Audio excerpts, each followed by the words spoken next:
محمد رسول اللہ صلی اللہ علیہ وآلہ وسلم ارشاد فرماتے ہیں ان جہنم لتزفر زفرة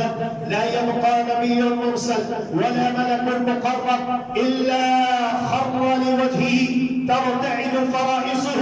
قیامت کے دن جب جہنم کو میدان محشر میں لایا جائے گا تو وہ زبردست جھرجھری لے گی اور اس کی جھرجھراہٹ کو دیکھ کر نبی مرسل ملک مقرب سب کے سب اپنے گھٹنوں کے بل نیچے گر پڑیں گے۔ حتیٰ ان ابراہیم علیہ السلام، حتیٰ کہ ابراہیم خلیل الرحمن علیہ السلام بھی اپنے گھٹنوں کے بل نیچے گر پڑیں گے اور کہیں گے یا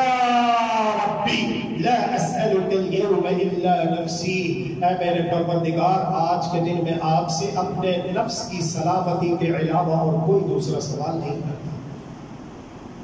تو سوچئے جب حضرات انبیاء کرام علیہ السلام کا عالم یہ ہوگا تو میری اور آپ کی کیفیت اس دن کیا ہوگی۔